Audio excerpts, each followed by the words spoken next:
the new chair of the Audit Committee. I'd welcome you to this meeting of the Audit Committee. Before I start, I'll just go through a little bit of housekeeping. I just remind everyone that the Integration Joint Board is a joint data controller with Inverclyde Council and NHS Greater Glasgow and Clyde under UK GDPR and Data Protection Act 2018. And any data collected during any recording or live streaming will be retained in accordance with Inverclyde Council's data protection policy, including, but not limited to, for the purposes of keeping historical records and making those records available via the Council's internet site or YouTube. The meeting will be recorded or live streamed to fulfil our public task obligation to enable members of the public to observe the democratic process. So I'll just switch off my phone there. So if I can make a start, I am David Gould. I am the chair of the meeting. If we can do a round robin, firstly of the council chambers, perhaps everyone can introduce themselves. Diane, if you'd like to kick off, and then those who have joined us remotely can do the same. I'm Diane Sweeney, and I am the Senior Committee Officer in Inverclyde Council. Hi, I'm Thanks, Diane. Hi, I'm Vicky Pollock. I'm Legal Services Manager. Hi, I'm Kate Rocks, and I'm the Chief Officer of Nicholson Social Care Partnership. Yeah, hi, Odie. I'm Alan Cowan. I'm rejoining this committee for at least the second time, so replacing Simon Carr, who demitted last time around. It may just make the point now rather than item 1, so I'm not actually a constituted member of the committee today until such time as that's approved at the next meeting. So I'm here to contribute, but don't have a vote, should we come to that point. Thanks, Alan. Hi, I'm Councillor Lynn Quinn, Vice Chair of this Audit Committee.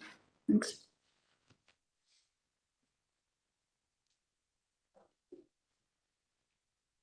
Sorry, I was waiting, David. Sorry, Andy Priestman, I'm the IJB's Chief Internal Auditor. Thanks, Andy. Good afternoon, I'm Alan Best. I'm the Interim Head of Health and Community Care. Welcome. Good afternoon, my name is Gail Cobain. I'm the Interim Head of Mental Health, Alcohol, Drug Recovery and Homelessness. Hello.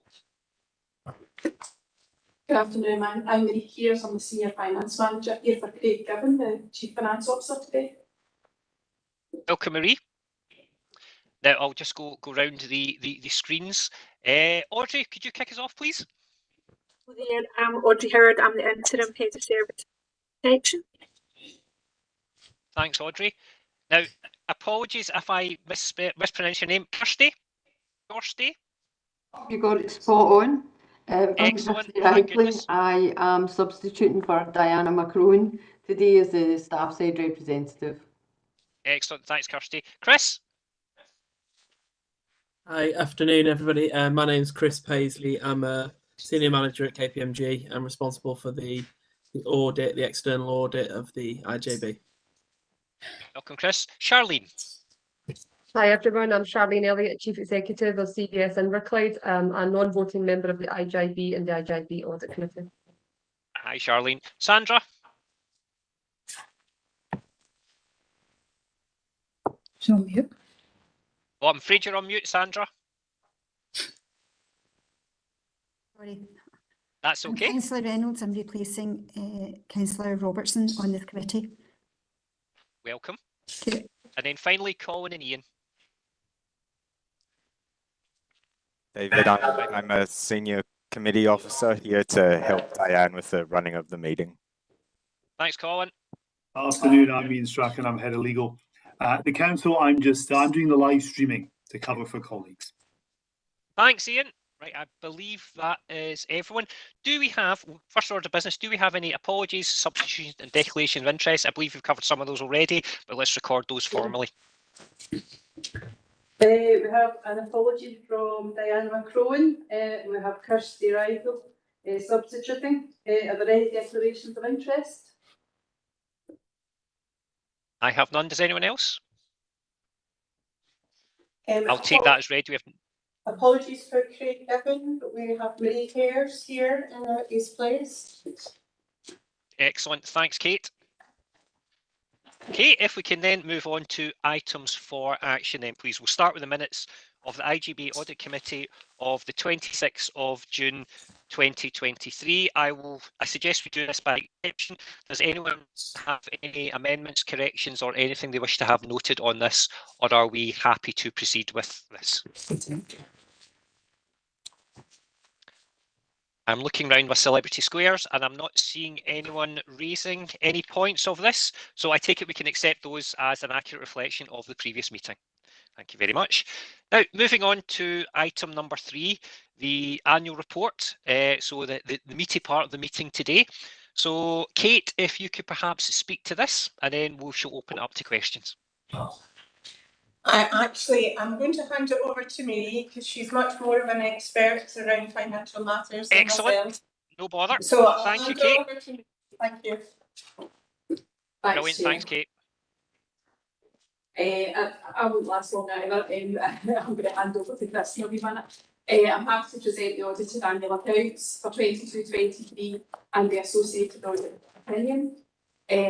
I would like to thank the finance team today and others who have input to the report and to the annual accounts. There was a lot of work goes into it, and the finance team did a great job this year for us under some challenging circumstances. There were no changes to the bottom line of the annual accounts position following the audit, with minimal presentational adjustments required, and there was a small change to pension figures for Craig Given as well within the remuneration report and the accounts. I'm actually going to hand over to Chris from KPMG, who's introduced himself, our external auditors, who will talk to the report in a bit more detail. Thanks. That's excellent. Thank you, Marie. Over to your good self, Chris. Thank you. Yeah, so just a bit of background in terms of our involvement with the IJB. This is our first year auditing the IJB. We're taking over from Audit Scotland as part of the new contract round. So that's important context because the audit side of things in terms of the financial statements and the annual report has gone extremely smoothly this year. And with good big thanks to Marie and also Craig in terms of the speed of response and the comprehensiveness of responses to our queries and to our information requests and so on. Everything was provided in good time, and all our queries were responded to very promptly as well. You'll notice that. I'll start with the financial statements, and then I'll come on to the wider scope and best value matters. So. I suppose what you want, the main thing you need to know from a point of view of approving the financial statements is that we've conducted all of our work and all of our procedures that are necessary around the annual report financial statements in terms of being able to give an opinion that they are in material respect. Our opinion is that they are free of material error and true and fair.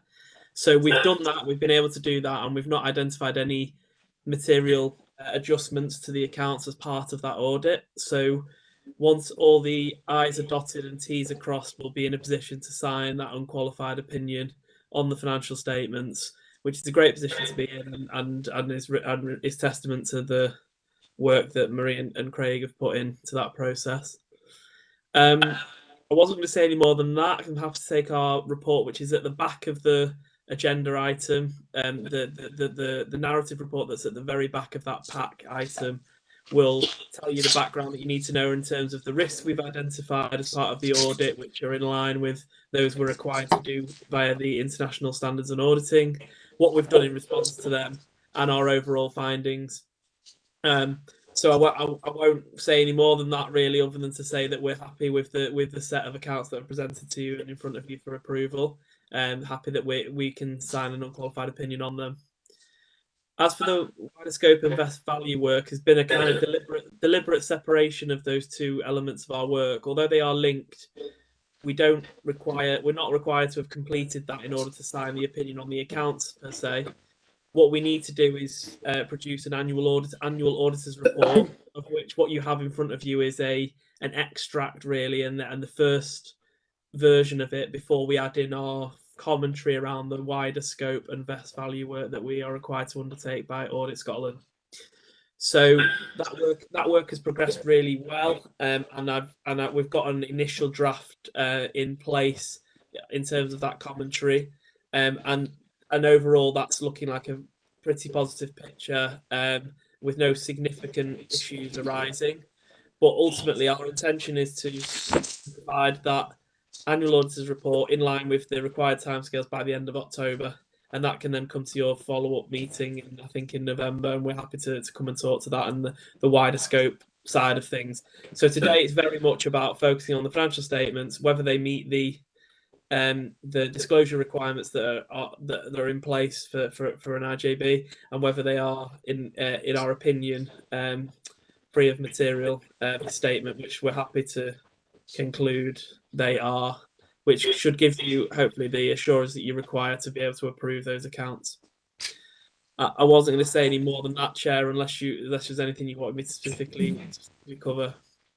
No, nothing to specifically address, Chris. What I would like to do is open it up to the wider committee, firstly to see if they have any questions they wish to raise with yourself or Marie, and then what we can do is look at the formal recommendations within Agenda Item 3 in terms of going through that process, so we can then make recommendations to the full IGB in terms of sign-off. So if I can open it up to the wider group, does anyone have any questions for Chris or Marie at this point? Alan, I see your hand raised, please. Yeah, no, it's not so much questions and observation. So I say this because this is the 7th external audit that I've engaged with in this board. The board has had a long-standing tradition of strong governance in its financial management over the 7 years that I've been on it, and this is really building on that platform. It's by far the strongest indictment of both internal audit and governance, and also the processes that our finance and resource people follow through the year, both governed by regulation, but also governed by the board scrutiny as well. So for all of that, we come to a point in my time, 7th year, when what I'm seeing is a really strong tradition of being able to look at our resource governance, governed by regulation, looked at by external audit, and come through that process in a fairly healthy way, subject to challenge through the year. So an unqualified opinion, no matters arising and no systemic risks, that's not a position that a lot of organisations will find themselves in. I think that's a credit both to our own people, but I also think it's credit to the audit committee folks and the wider board. So I think we all share a little bit of that responsibility for getting it to this point. So that's my general observation.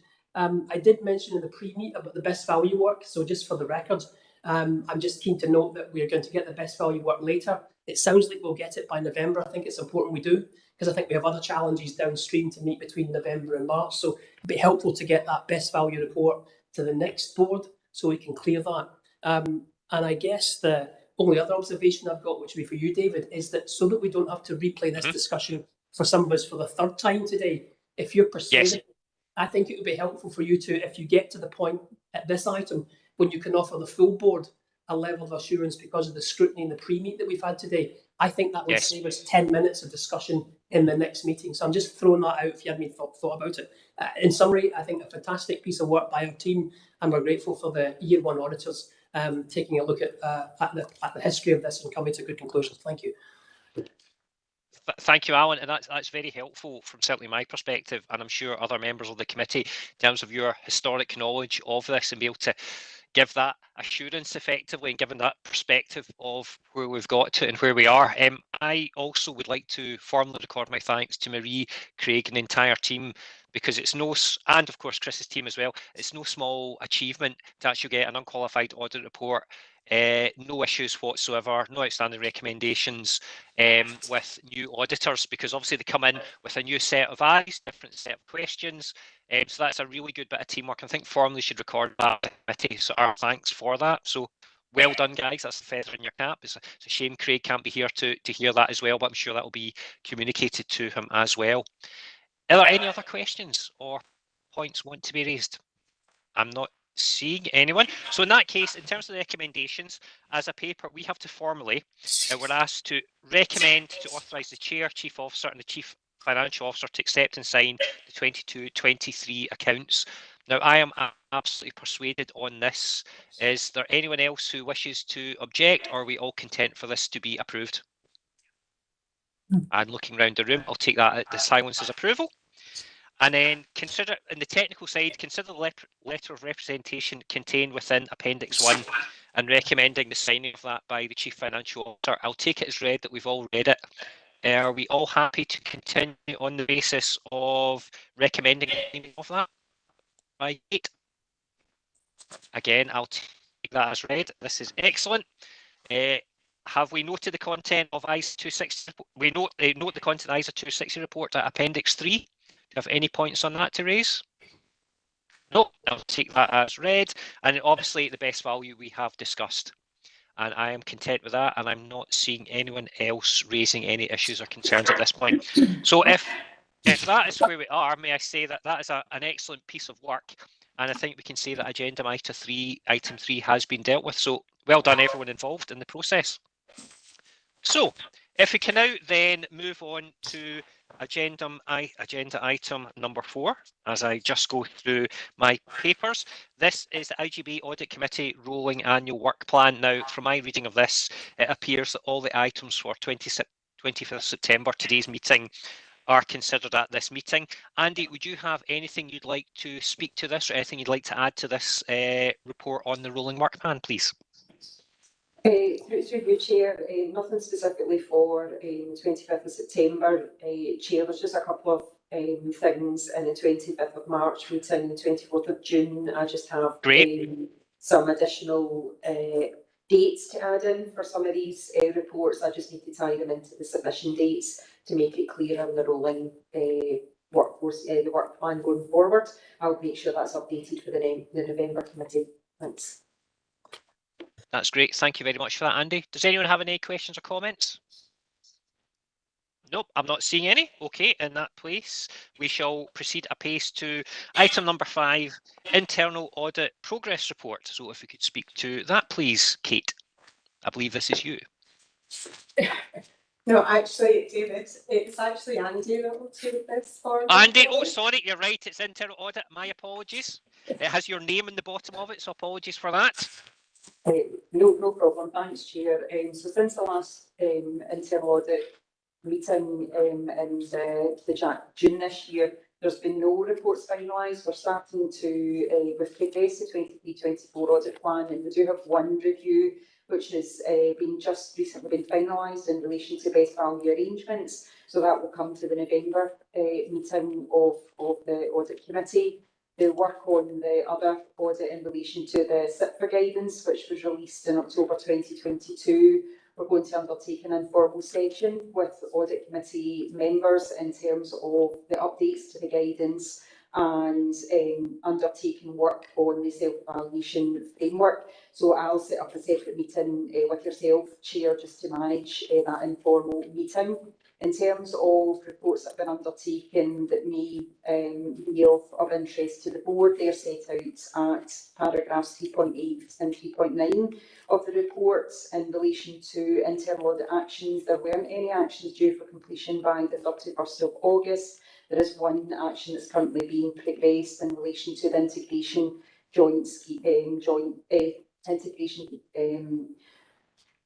implementation of the integration scheme, apologies, Chair, and there's work ongoing to, I think we've now got a finalised date for spring next year to get all the integration schemes across NHS, GD&C formally approved and finalised. If Craig had been here, he might have been able to give more of an update on that, but Marie's here, or Kate, if there are any questions on the report. I'm happy to take any questions. Thank you, Chair. Okay, shall I start by opening that up to the wider group? Does anyone have any questions for Andy? I'm not seeing anyone. Andy, I have a question for you in terms of obviously the best value work that you've been done. Am I right in assuming that was quite a close time between yourself as internal and Chris and his team as external auditors in terms of the work done? So would we see, I guess there'll be a duplication of work at all in terms of what comes to the next meeting, or is it entirely separate? Through you, Chair. So what we were doing an audit of was the best value arrangements. So what we were looking at is the framework for best value to look at how the IGB reports on the various themes. The best value guidance was updated in 2020. So the last time we looked at best value, the framework arrangements was prior to that. So this was just to make sure that the IJB was being explicitly informed of the IJB's arrangements for reporting on best value, and there is an action to come forward with that report to set out a more frequent regular report on best value arrangements. While it is there, we can see lots of links through the various reports that the board gets. It would just be helpful to have a more regular report on best value arrangements, so that the IJB is cited on the governance arrangements overall. But nothing significant, David. Thank you. That's excellent. Thank you very much for that, Andy. Does anyone have anything on the back of that they wish to ask Andy? No, in that case, I think we can take that paper as read and move on to item number 6, please. Status of external audit action plans at 31st of August 2023. And again, Andy, you're very popular today. I think you're it again.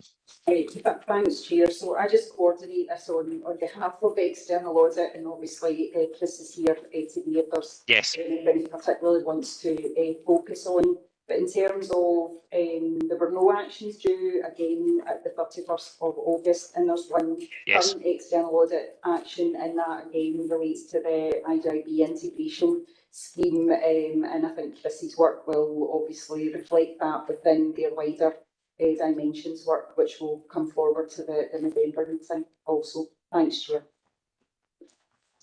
Okay, in that case, I would go ahead and try and jump the gun with you, Chris, on that, and obviously wait until that November meeting on that, because it wouldn't be fair for us to ask you right now work that is in progress at the moment. Does anyone have any questions at this point arising from that paper? Nope, I'm not seeing anyone. So in that case, could we please move on to item number 7, the IJB directions update for August 2023, please. Thank you, Chair. The purpose of this report is to ask the IJB Audit Committee to note the summary of the directions issued by the IJB from March 2023 to August 2023. Paragraph 4 of the report sets out the summary detail, and the directions log is attached to Appendix 1. As stated at paragraph 3.3, this report provides only a summary of the directions issued rather than providing comments on their content, etc. As agreed at a previous audit committee in which directions were discussed, completed and superseded directions from previous financial years have been removed from the log. The IJB Audit Committee's remit in respect of directions is to maintain an overview of progress with their implementation and to escalate any key delivery issues to the IJB. I'm happy to take any questions. Does anyone have any questions at this point? Alan, your hand is up. Yeah, thanks, Chair. Thanks, Vicky. Vicky, it's just a thought. I'm wondering if at some stage we bring this into an annuality. I know the periods tend to fluctuate. So this one's from March 23 to August 23. Do we just do it in 6-month blocks, or is that how it's done? Answer my question. The other question then is, this report is also on the board's agenda today. And again, I'm just reflecting on the number of papers that the board tends to have to take. And the general rule that we don't often look at the same paper twice for the same reason. And we certainly wouldn't do it for a noting paper. We might need to do, for example, we're looking at the accounts twice, but that's almost unique. So the question really is there a rationale for why it's here for noting and we're going to note it in an hour's time on the board? Or could we save ourselves a bit of time looking at that sort of stuff? I'll take that, thank you. There was an internal audit report in relation to directions, and the recommendation was that 6-monthly reports would come to IJB Audit for noting, and an annual report would go to the IJB for noting. So that's what's happening. So what we're getting at what we're getting at the IJB is an annual report. I haven't latched onto that. I've read them both, but I didn't make it. Okay, thank you very much. That does make sense. Thanks, Chair. Excellent. Thank you, Alan, and thank you for that clarification. Does anyone else have any questions at this point on this item? Okay, I am not seeing anyone, so we'll take that as now dealt with. If you can then please move on to item number 8, please, on the agenda. Adult Support and Quality Improvement Plan 2021-2022 update, please. I'd like just to introduce this. This is an improvement plan that came out of our Adult Support and Protection inspection nearly 2 years ago. And it was to come back to the Audit Committee via the IJB around where our actions were in terms of improvement. Before I hand it over to Alan, I'd like to say that there's continued debate about the governance of the improvement reports, about what it sits, where it sits in the wider system, particularly where it sits with chief officers groups who have responsibility for public protection, and we're in the process of having further discussions around that. But I'll hand it over to Alan. Thanks, Kate. Thanks, Chair. As Kate was saying, this report comes on the back of the inspection, which was way back in 2020, and the current work has been done to date. I was looking for members if I could join attention to 3.3, and that highlights the areas that the work across adult services in terms of the practice partnership working outcomes for vulnerable adults, where the HSCP work was deemed to be very positive. 3.4 highlights some areas where there was still some learning and development required as part of the initial inspection. And 3.8 gives a summary of progress to date on the back of the audit we undertook in May 2023 to give a flavour of where we are within the service, the adult services, in terms of the points where we want to be developing services. There is an appendix added which shows the improvement, the quality improvement plan to date. I'm glad to say we're in green across all areas within that plan, which is positive. But as with anything, that we're obviously keen to continue this piece of work and build on it as part of our learning as a learning organisation. In terms of recommendations for the committee today, it's that we're asking the Audit Committee to note the content of the report and the progress today in terms of the Adult Support Protection Quality Improvement Plan, that the Joint Board also notes the impact of the 22-23 audit and the additional actions identified to progress further improvement. And as Kate was saying there, in terms of the Protection Improvement Plan being approved at the Public Protection Chief Officers Group. Happy to take any questions. Thanks, Alan. So I'll open it up. I have a question, but I'll open up first to the wider group. Does anyone have any questions for Alan or Kate at this point on the paper? Nope, I'm not seeing anyone. Okay, from my perspective, Alan, I'm very much interested in section 3.8, the summary of progress. Now, I know in terms of the appendix, we have green across the board, which is really very good news indeed. Clearly, a lot of work has gone into achieving that.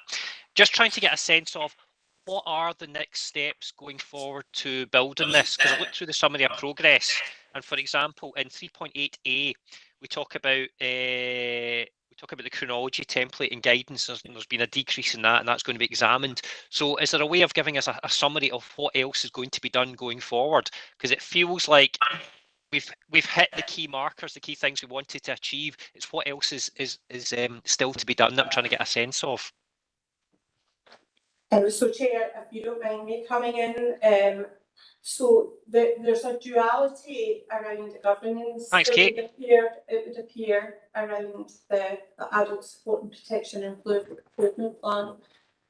It has came historically because there's improvement actions from Care Inspectorate to the IGB and then remitted to the Audit Committee.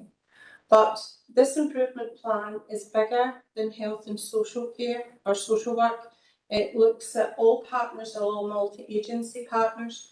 So part of the improvement activity is discussed at the Chief Officer's Public Protection Group, which sits the kind of the 3 leaders or 4 leaders that are sitting for health, social work, council and police to provide that level of assurance and scrutiny. My suggestion is that we ask for that work is already getting reported. There's an independent chair that oversees the improvement work, and it will go to the Chief Officers Group. I think that we have to get better understanding the governance between the IGB and the Public Protection Forum that sits on a strategic basis.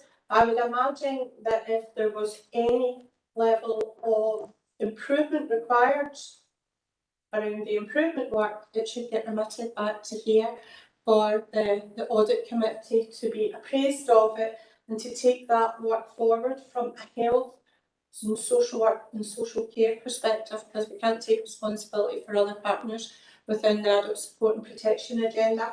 It is a bit of a messy governance arrangement, but we're trying to bring some kind of cohesion to where it goes. So in short, we will continue to look at some of the areas of progress. Chronologies and risk assessment continues to be a national issue. We know that there's going to be another inspection coming our way for adult services. I don't know where we sit in it, but we would be probably one of the early recipients of the inspection, because we were the pilot for the adult support and protection inspection, so that hence that the Chief Officers Group needs to be cited in some of the improvement activity that's there. I hope that answers your question. It does, Kate, although obviously it raises a further question in terms of our role as Audit Committee and our remit in terms of what we should be looking at here. So I think what would probably be good is offline, if you, myself, through Diane, we meet and have a discussion on this, just so I can get a better handle of it, because I'm not entirely sighted on this at the moment, I have to admit. So I think that'd be really useful after this meeting, to have a meeting on that, if that's amenable to yourself. Yeah, I agree. I agree, Chair. I think that would be really helpful. Does anyone have any questions coming out of this paper then, in light of what Kate has just discussed with us? Okay, I'm not seeing any hands in that case. If we could then move on to the next item, which is item number 9, IGB Risk Register. Now, I'm conscious that Craig is not here, and it's normally Craig who speaks to that. So, Marie, would it be yourself who speaks to that today? Yes, I'm picking that one up, thanks, Chair. Excellent, thank you. This is the updated IGB risk register for voting by the committee. This has been discussed with the senior management team, and I'm happy to briefly highlight the main changes in the risk register. Risk number 5, workforce plan. This risk has been downgraded from a 12 to a score of 9, following the implementation of the workforce plan action plan, which addresses the audit requirements. Risk number 9, locality planning, has now been removed, as this has been progressed and meetings are now taking place in the community. And also another 2 items removed were risk 10, contingency planning. This has now been removed after the recent report at the June IJB, which addressed the main issues and set out the way forward. And risk number 11, equalities. Again, this has been removed, as we've now got the equalities work underway. There was a post in place and a work plan in place. We've also updated the report going to the IJB later on today, which should show the work that's been progressed in this area. And I'm happy to take questions if there are. Okay, Marie, I'll probably kick off, and then I'll open up to the wider group if that's amenable to yourselves. Just looking at the actual format of the report, obviously you've spoken to how the risks have changed. I wonder if we could give consideration to showing what the previous risk score was and then what it's moved to as well, so we can show a direction of travel, because obviously it's relying on yourself or Craig to speak to the paper as opposed to be contained within the report itself. So that may be helpful going forward, just something to consider. In terms of risks, one of the things I've noticed isn't here, but I think I raised with you earlier, so hopefully you'll be able to give a bit of a heads up on this as well, is we look historically at the financial position of care providers. So we look at historic accounts, which isn't necessarily the same as the position they may find themselves in now, particularly in the light of cost of living challenges. So I'm wondering, have we considered from a risk perspective care providers not necessarily being able to continue to provide services going forward explicitly? Is that a risk that we have considered and then we've discounted, or is it something we should be looking at? Thanks, Chair. So for care providers, what happens is we do that annual governance check on their annual accounts from a financial perspective. Yes. But what happens is there are 6 monthly meetings for all care providers and 3 monthly meetings for care at home providers, where they engage with their commissioning team around monitoring meetings. And part of that process is around the financial evaluation. Although we don't, obviously there's only an annual governance check, but there are discussions taking place at those monitoring meetings, where they are asked if there are any financial concerns at all. So that's part of that monitoring process. So I don't know whether that addresses your concerns with that, or whether you still feel it's... No, it very much does, Marie. The fact that it's been looked at and actively considered in effectively real time certainly gives me reassurance. And if it was a risk, then I'd expect it to come through the risk register. But from what you're telling me, at this present time, it's not considered a risk. So that's very reassuring. Other point I have as well is I've noted the Scottish Government's commitment to increase the minimum pay for social care and childcare staff to minimum £12 per hour. Now, obviously the arrangements are not yet finalised in terms of funding for that, whether it's going to come entirely from SG or whether it's going to be a mix of SG additional funding and then a call on ourselves to then part fund it too. So I'm wondering, is that a potential risk we should be including going forward until that's actually resolved? So yourself, Chair, yeah, I suppose at the moment, in previous years, any living wage uplifts or any minimum wage uplifts have always been fully funded by the Scottish Government. So at this stage, I would say that you would be assuming that that would be the case. I think it would cause a lot of IGB's potential significant concern if that wasn't the case.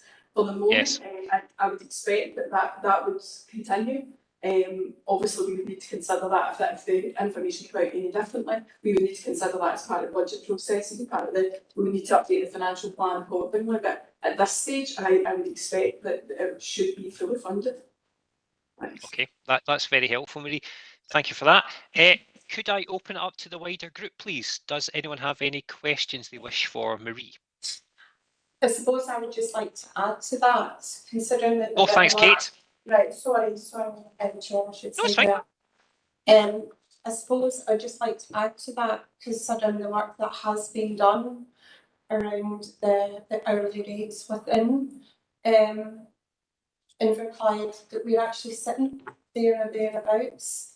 For adult services, I think a separate bit of work that probably needs to be done for children's services and where that sits, but that would be more for our externally commissioned services as opposed to our internal commissioned services, because we pay more than to £12 an hour. So I do even see that if it isn't fully funded, I don't see it as being a significant risk.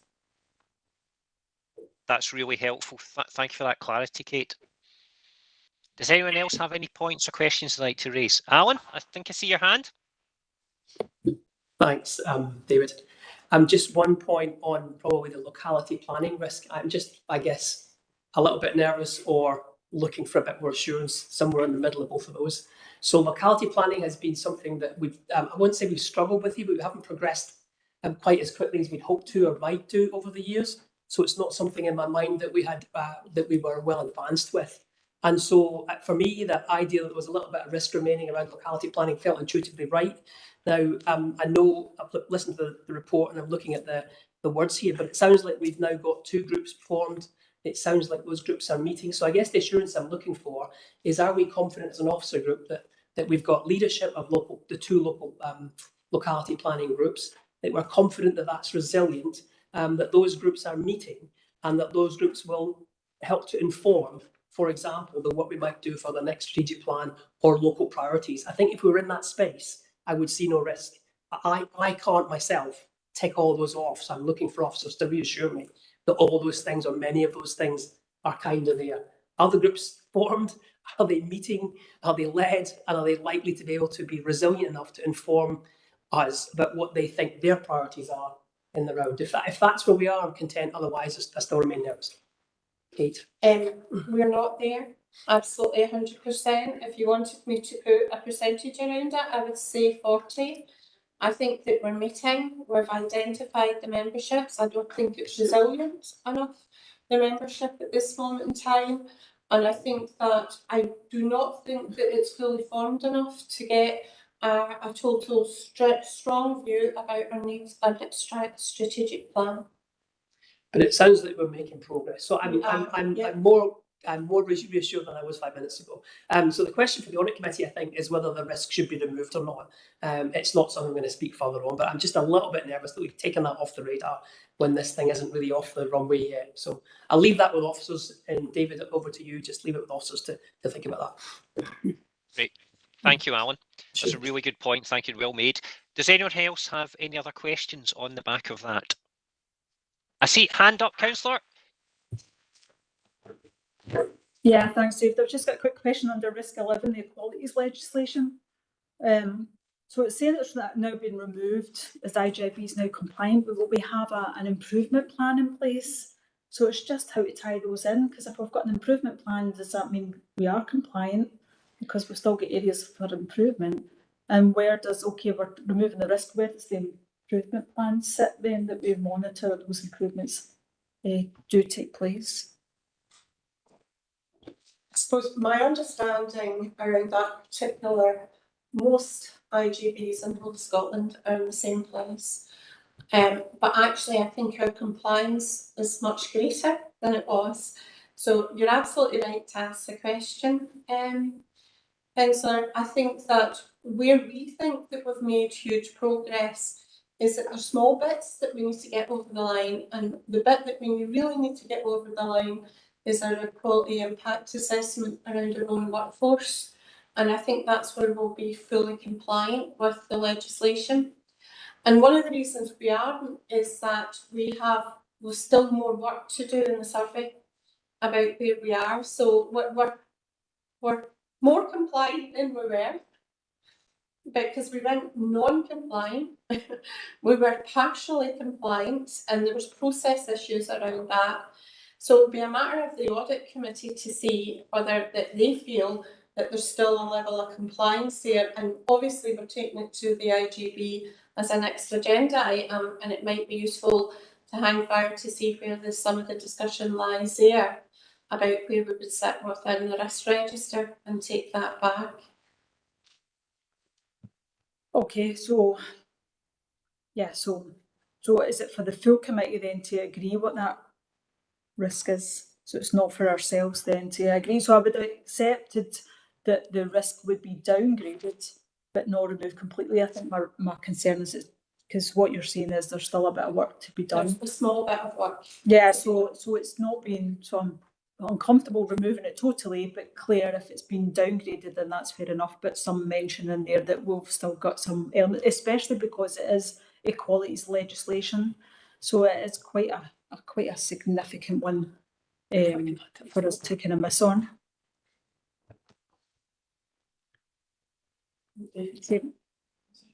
I think you're on mute, David. You're absolutely right. Apologies. Sorry, I was just talking away to myself like a lunatic. Alan, was that just to tell me that I am muted, or was it a point you had to I wonder make? if I can maybe just quickly help with Lynn's point. I think she's right to challenge it. I think the issue for me, and it maybe gets to Lynn's point, is this would definitely have been a risk when we didn't know about it, because we were blundering along, if that's the poor expression, but we're moving along. We didn't know this. We didn't know that we were not compliant. So that was a risk at that point. I think it was probably a risk up until the point that we received the letters from the Equalities Commission telling us that we were not in compliance. And I think the fact that we've now moved on to a dialogue with them and an improvement plan kind of tells me that it's less of a risk or a much reduced risk. It's more of an issue, really. And therefore it's been managed by officers as an issue rather than a risk, because we know about it.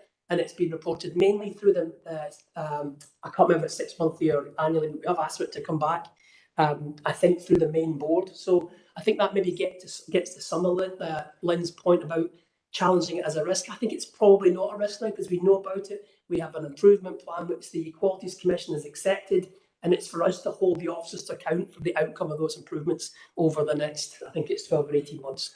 So I think it's much less of a risk, it's much more of a live issue, and for me that tends to mean it sits with officers and for us to scrutinise that. That would be my view. And that's one I very much echo and agree, Alan. I think what would be useful, certainly for the likes of Lynn and the rest of the committee, would be in terms, I don't want to speak for Andy here, but when it comes to the development session and looking at our role and training, I think looking at risk, what our role is in that, what our risk appetite is, what happens, as Alan says, when we move from a risk to a crystallised issue that's managed as well. I think if we do that as part of that development session, I think we would all greatly benefit from that. Andy, not sure if you want to comment at this point. Through yourself, Chair, one of the aspects of the core functions for the Audit Committee that we'll be going through as part of the informal session is risk management. So yes, we can look at the approach that the Audit Committee want to take, and it may be just sort of understanding, you look at paragraph 4.1 just to understand the reason for why risks are removed, and that's probably the likelihood has been reduced because it's now been managed as an issue. So I suppose it's just maybe strengthening the narrative that comes to the committee to support the reason for removal or retiring a risk going forward. That might be more helpful for committee. Thanks, Chair. Yeah, I'd very much echo that. I think it certainly does help that when we're saying we're removing it, just a little bit of additional comment in the paper itself could then avoid the need for the questions being raised in the first place. Was that, Lynn, was that your arm raised again, or was it just a movement of your hand? Looks like your hand's up. Yeah, thanks, David. No, I think that's useful. I think this came up at pre-agenda anyway about the reason why it's removed, and then what the sort of ongoing governance of the improvement plan is, because I think that would then give us reassurance. So if it's now the risk is now moved to the improvement plan, right? Where do we see sight of the improvement plan, and those things are progressing under the improvement plan? So I think in my head that's kind of what we're kind of looking for. Great. We can cover that in the development session. That's fine. If that makes. No, but thank you for raising that question. I think that's a really helpful one for all of us at the committee. So thank you for that. Okay. Does anyone else have any comments or questions at this point?